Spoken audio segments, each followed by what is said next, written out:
Imagine que tu te réveilles un matin. Le réveil n'a pas encore sonné. La pièce est sombre, silencieuse, et soudain, tu le réalises. Tu es Cristiano Ronaldo, mais tu ne l'es pas encore. Tu as 7 ans, 1992. Les rues dehors sont étroites, les murs de ta maison sont fins. Ta famille partage une seule chambre. Ton père travaille pour l'État, avec un salaire à peine suffisant. Ta mère nettoie les maisons des autres pour que la vôtre survive. Il n'y a pas de nouvelles chaussures, pas d'entraîneur professionnel, personne pour filmer tes exploits. Il n'y a qu'un ballon, un mur en béton, et toi. Tu frappes ce ballon contre le mur jusqu'à ce que tes jambes lâchent, puis tu recommences le lendemain matin et le matin suivant. Pas parce que quelqu'un te l'a demandé, pas parce que tu avais un plan, mais parce que quand tu cours, tout disparaît. La faim, le bruit, l'étroitesse de ton monde. Il n'y a plus que le ballon, le vent de l'Atlantique et toi. Les autres enfants se moquent parfois de tes oreilles, de tes chaussures trop grandes récupérées, de ton besoin obsessionnel d'être sur un terrain quand tout le monde est déjà rentré chez soi. Tu ne pleures pas, tu ne réponds pas, tu recommences encore. C'est là que cette histoire commence, pas au Bernabéu, pas à Old Trafford, pas en couverture d'un magazine, mais dans une petite chambre à Madère, où un garçon fixe le plafond dans le noir et refuse d'accepter la vie qui lui a été donnée. Tu as 12 ans quand l'Académie du Sporting CP te repère. Lisbonne, un autre monde. Tu fais ta valise, ta mère pleure à l'aéroport, tu tiens bon. Tu ne sais pas comment, mais tu tiens. Le dortoir est rempli de garçons meilleurs que toi, du moins sur le papier. Des garçons dont les pères étaient professionnels, des garçons de la ville, des garçons qui appartiennent à cet endroit, pas toi.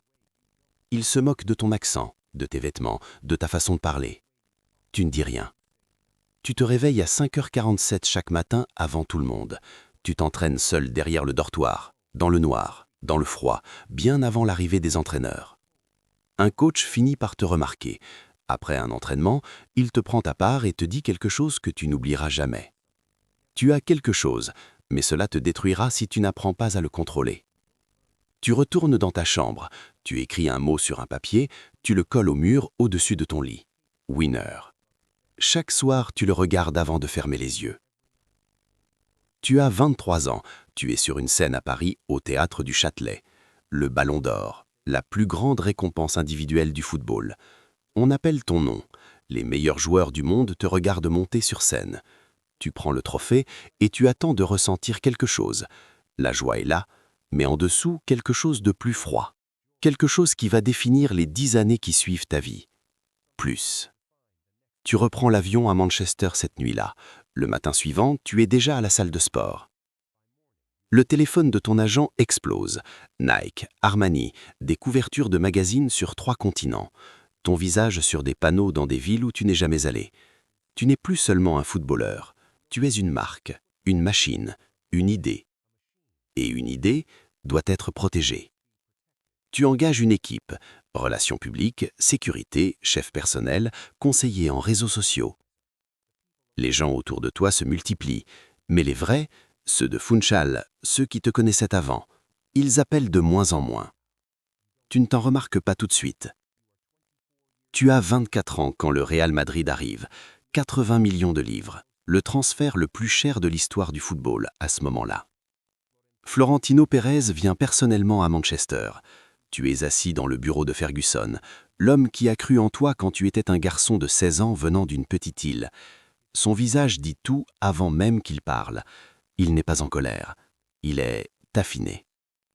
Il dit « Je ne peux pas te retenir, mais souviens-toi de ce que nous avons construit ici. » Tu lui serres la main, tu montes dans l'avion. Madrid est blanche, bruyante et brûlante. 5 minutes. Audio speed. Le Bernabéu contient 80 000 personnes. Et chacune d'elles attend que tu sois un dieu. Et tu comptes le devenir? Mais Messi existe. Et Barcelone existe. Peu importe ce que tu gagnes, peu importe tes buts, la comparaison te suit comme une ombre impossible à fuir. La presse espagnole est brutale, précise, personnelle. Elle attaque ton poids, ton attitude, tes impôts, tes relations.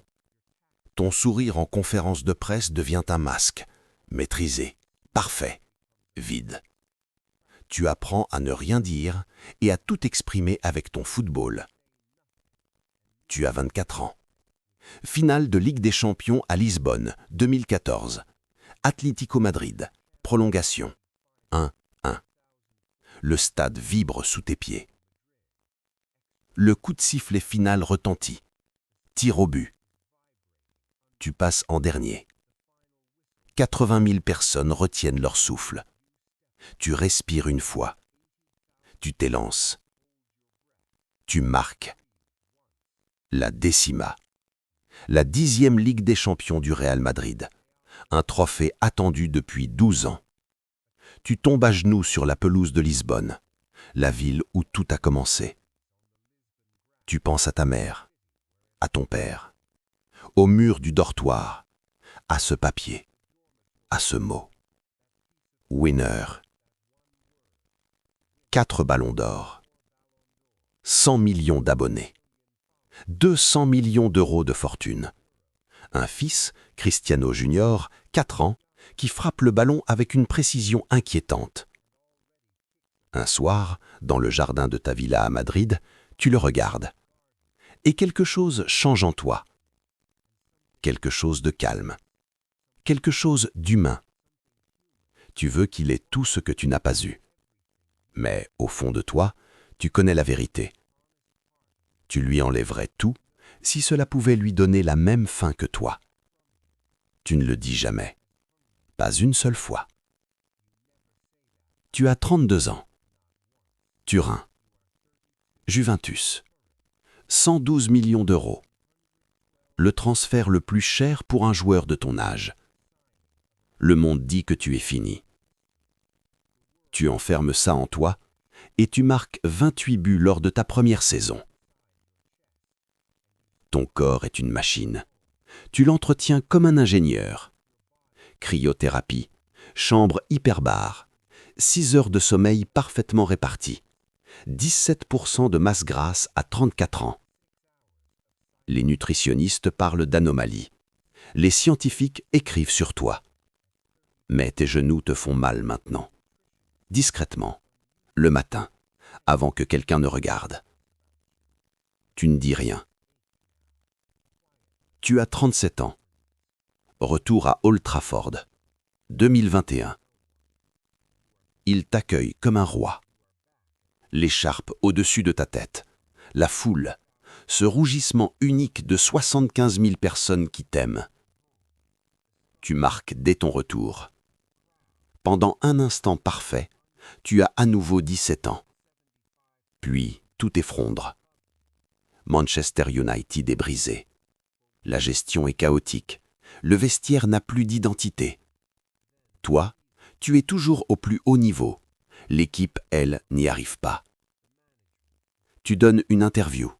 Tu dis ce que tu penses vraiment. Le monde explose. En une semaine, Manchester United résilie ton contrat. Un appel change tout. Arabie Saoudite. Al-Nasr. 200 millions d'euros par an. Tu ne poursuis plus les trophées. Tu construis autre chose. Un héritage, une permanence, un chiffre impossible à ignorer. Riyad est chaude, différemment de Madère. Le football est différent. Les stades ne sont pas Old Trafford. Les nuits ne sont pas Madrid. Tu le sais. Mais tu marques quand même. Parce que marquer est la seule langue que tu as toujours vraiment parlé. La nuit, dans ta villa à Riyad, Georgina à tes côtés, tes enfants endormis dans le couloir, tu t'assois seul sur la terrasse. Le ciel est immense ici. Et tu penses à ce garçon, celui de Funchal, celui avec les chaussures trop grandes, la petite chambre, le mur contre lequel il frappait le ballon jusqu'à tomber. Ce garçon n'avait rien, et il voulait tout. Aujourd'hui, tu as tout.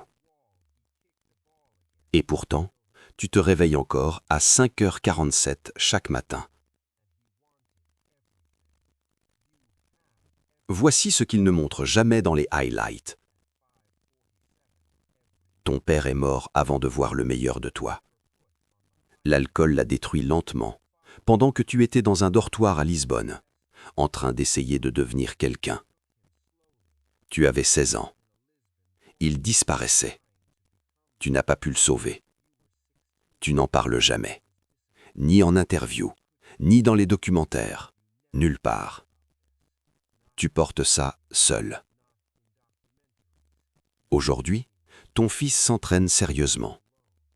Et parfois, en le regardant, tu te surprends à faire quelque chose qui t'arrête.